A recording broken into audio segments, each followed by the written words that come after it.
Live from Fargo and serving you on TV, online, and on the go, this is Valley News Live at 5. Local universities are pushing for students to get tested for COVID, but some say testing those without symptoms is not only adding to the growing backlog of notifying positive cases, but also leading to those needing a test being turned away. Valley News Team's Callie Hubbard tells us what's driving the push for these college students to get tested. Free money are words that get most people's attention, so it should come as no surprise that they're being used to grab the attention of college students. Each week there's a grand prize of a $250 Visa gift card, and then there's 5 $100 bookstore gift cards. UND and NDSU have been using incentives or freebies to drive more students to COVID-19 testing. NDSU student body president Matthew Friedman says he gets tested once a week. It's hard to want to go get tested because a lot of the times we can be asymptomatic, and our age demographic, we're not at a huge risk. Some in the community fear that testing those without symptoms will only add to the growing backlog of COVID investigations, causing more delays in notifying people. Grand Forks started with 1,500 tests at the event Tuesday and had to shut down 3 hours early after reaching capacity. Among the tested, 734 students, 194 staff members, 50 faculty members, and 439 from the community. I think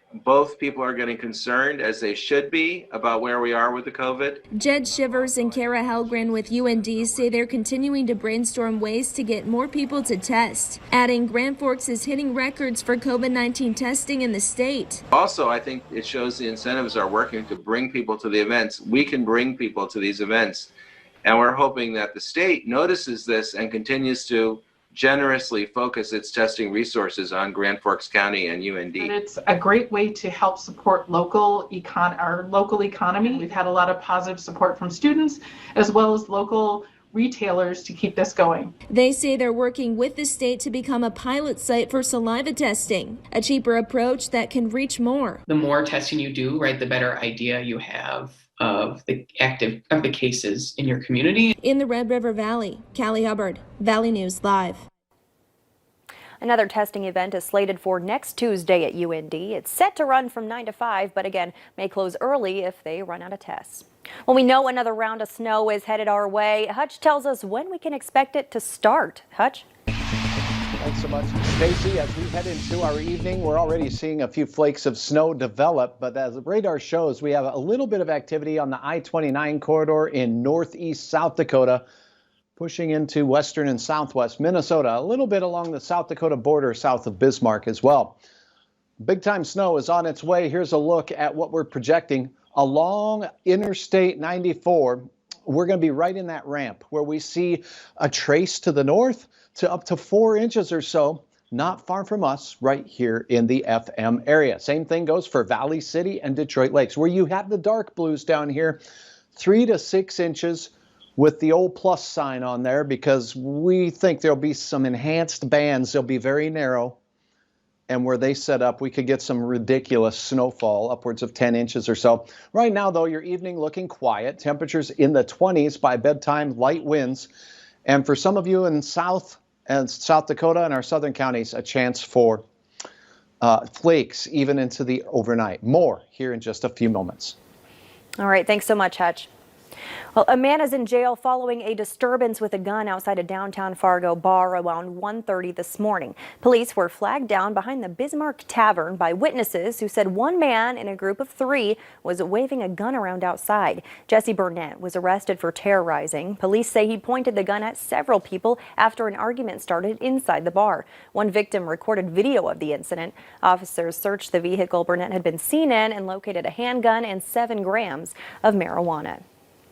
Tonight in Fergus Falls, police are asking you to be on the lookout for another stolen vehicle in the city. The Chevy Silverado pickup pictured there was stolen from a business in the 1900 block of West Lincoln Avenue around 5:15 yesterday evening. It has Minnesota plates DCA 201 with an orange fox sticker on the back. Officers say this is the 3rd vehicle theft in the past 2.5 weeks. A trailer home in North Fargo is a total loss after a fire in the Trollwood neighborhood. It happened just before midnight at 33 East Lindmar. Fire crews say they're told the trailer was vacant. It took them 20 minutes to put out the fire. They're still trying to determine the cause. In Alvarado, an early morning blaze left at least 3 cars and a garage, a total loss. It happened just after 2 this morning. Officers say an unattached garage was totally engulfed in flames.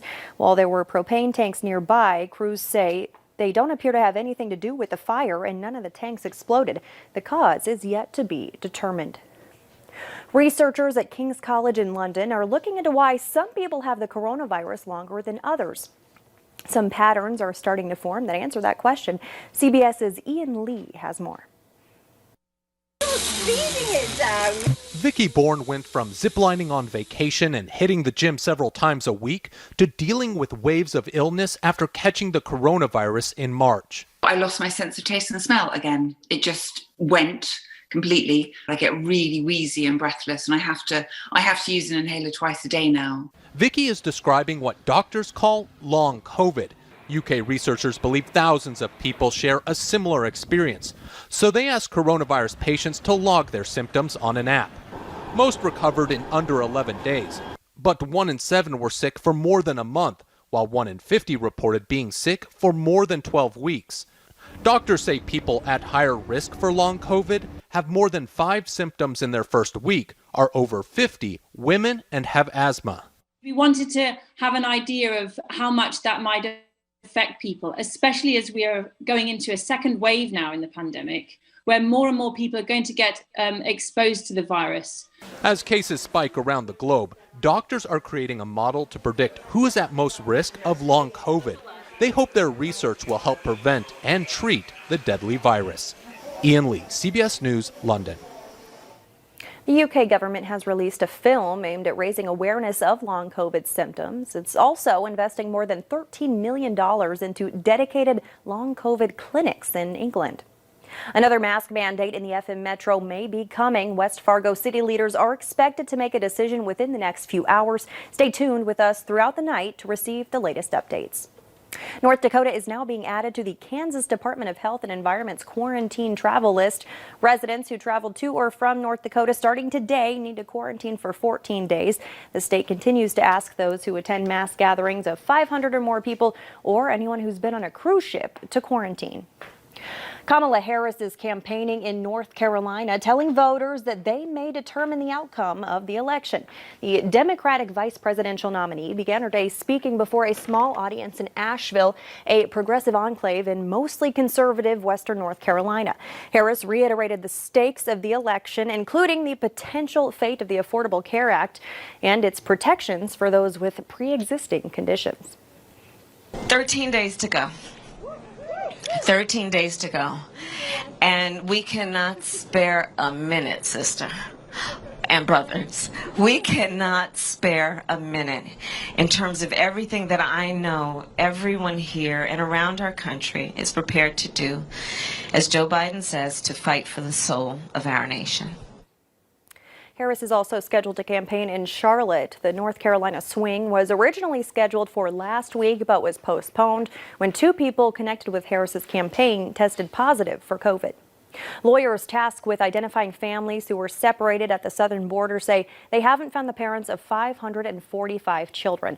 About 2/3 of those parents were deported, according to a filing by the American Civil Liberties Union. The Trump administration instituted a policy in 2018 that separated migrant children from their parents at the border. The administration later confirmed they'd already been doing it for the year prior.